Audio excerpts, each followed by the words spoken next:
Hello, welcome to DIY is my happy place. I'm Amy, and today I want to talk about standing sock gnomes. I've been on a lot of different Facebook groups that are all about gnome tutorials and how to make gnomes, and over again I keep seeing people ask, how do you make a standing sock gnome? And the answer keeps on being, from other people who make a lot of gnomes, you can't do it. You can't make a standing sock gnome. But I'm here to tell you, yes, you can. And I do. And I'm going to show you how to do that. This is not a tutorial of how to design a lemon gnome or any holiday gnome. It's not about the design of the gnome, but more how to create the gnome itself.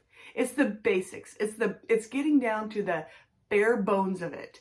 So in order to make a sock gnome that is solid and can stand on its own and not tip over, there's some basic things, and I'm going to show them to you today. How to make the shoes so that they are a sure foundation, how to make the gnome so it has a foundation that will not fall. So stick with me. This is a fast one, and once you learn these techniques, you can use it in all aspects of gnome making. So let's have some fun.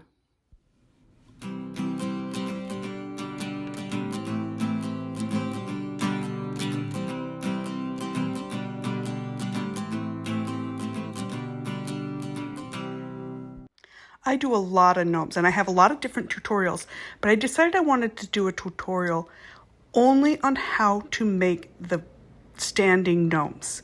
So I'm going to show you how I do my shoes, and I'm not designing a bunch of fancy looking shoes, but I'm showing you the basics of how to create any gnome shoe. So here's an example of one of the shoes, and I'll give you the reasoning behind each of the steps. Now I get these plastic cups and Easter eggs, and I use the balloon sticks. These are the basic things that you need in order to make these shoes. Now, these balloon straw sticks work so great because they have these little attachments that come with them.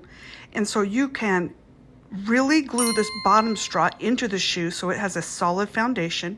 And then later when you're making your gnome, you can attach them and there's no seam. You don't have any, if you were using dowels, you wouldn't be able to attach the bottom from the top. You'd have to do it all at once. So this just makes it a lot more simple, and it gives you the opportunity to really have a good solid foundation. So I'm going to show you exactly how we do that. So the first thing you do is you cut out the size of your plastic cup and your Easter egg, and with a piece of cardboard. Now I'm going to use the hot glue gun to melt a hole in the top of the cup. Now this is going to be able to hold our straw exactly into place until the glue has dried.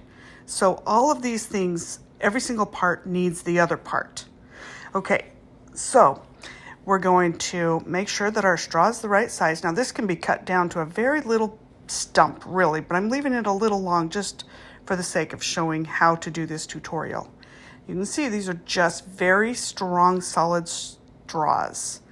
Okay, now you want to put a generous amount of glue on the bottom of your cardboard because this will give it a base in order to hold the rest of the glue that we're going to be doing.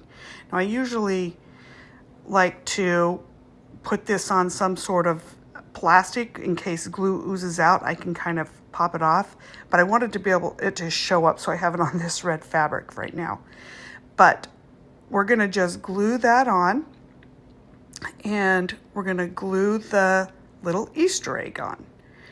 Now, the main reason why this works is because of this foundation. And I know this looks flimsy when we're starting, and it is to start with, but basically we just have a layer of hot glue in order to really dry that up solid, and then we can keep applying more and more hot glue.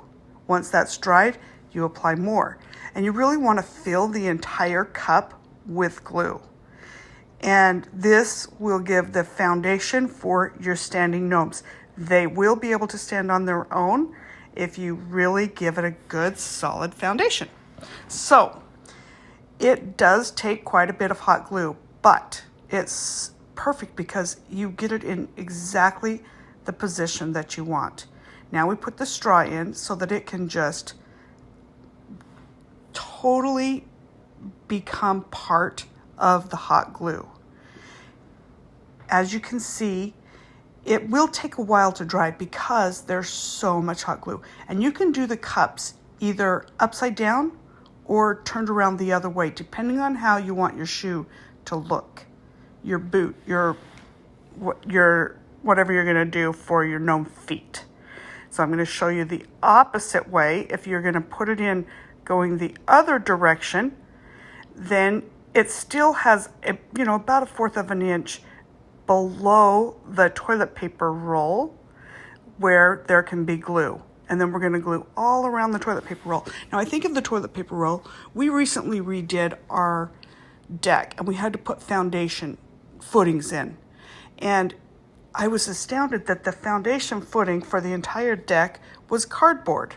And I realized, you could use the same idea where you put cardboard in to hold cement until the cement has cooled, using cardboard to hold glue until it's cooled. It's just forming the shoe for us. That's the only reason why we have this cardboard. Okay, so we're just going to do the same thing. You can just have it go the other direction. You're just gonna ooze glue all around the cardboard to hold it into place until the glue has completely dried. Hopefully that makes more sense. Okay, so this shows you the upside down cup, or the right side up cup versus the upside down cup. Now, once it's completely dry, it is solid in there, like really strong. And once you put your straw in, your gnome, it will completely hold up all on its own.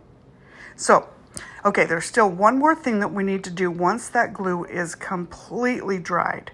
And that is, I usually put plastic underneath this because some of my hot glue oozed out on my fabric. But anyway, you're gonna wanna have some sort of something underneath it because it will ooze out. I really prefer the silicone hot pads because those don't stick, glue doesn't stick to them at all. But nonetheless, the main thing is as this glue is drying, it will kind of ooze out. So you wanna have something underneath it while it's drying. And then of course, again, no matter which direction you're gonna have your cup, you want a toilet paper roll around it. Now I know a lot of people use PVC pipe, but that's really over the top. You can use the toilet paper roll because it will just hold the form for you until you glue it all in. Then after everything is glued and solid as can be, take some tape and tape the entire thing because that then reinforces it as well. I actually prefer packing tape, but you could use any kind of tape, masking tape, whatever.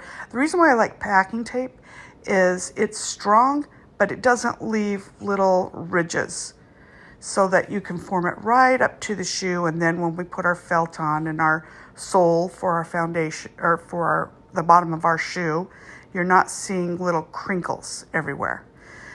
So the reason why you're going to use tape is it reinforces the toe area of the gnome shoe so that it is rock solid with a very strong back part that is filled with glue. Now these are pretty lightweight. They're not heavy. And a lot of people seem to think that gnome feet have to be really heavy, otherwise they'll tip over. But I have made dozens, I don't know, maybe 50 gnomes now. And this technique works and they will stand on their own. Now I'm going to show you the body, the reason why these work, and I'm going to give you the basics for that as well. I like to use the ankle socks that I pick up from the Dollar Tree. They're men's athletic socks and you can get them in black or white. I cut the tops off because I don't want the part bending around. And I have found that using less stuffing works better. They don't have to be so big. Just use a little bit of batting, or you could use cotton balls really, but it doesn't take a whole lot. And we're going to put that into the sock just to form a little small potato. Now once the stuffing is in there, we do want to kind of push out the sides and the edges so that we can put our straws down the middle. And when you pick them up from the Dollar Tree, they're called balloon sticks, but they're really balloon straws. That's what they are.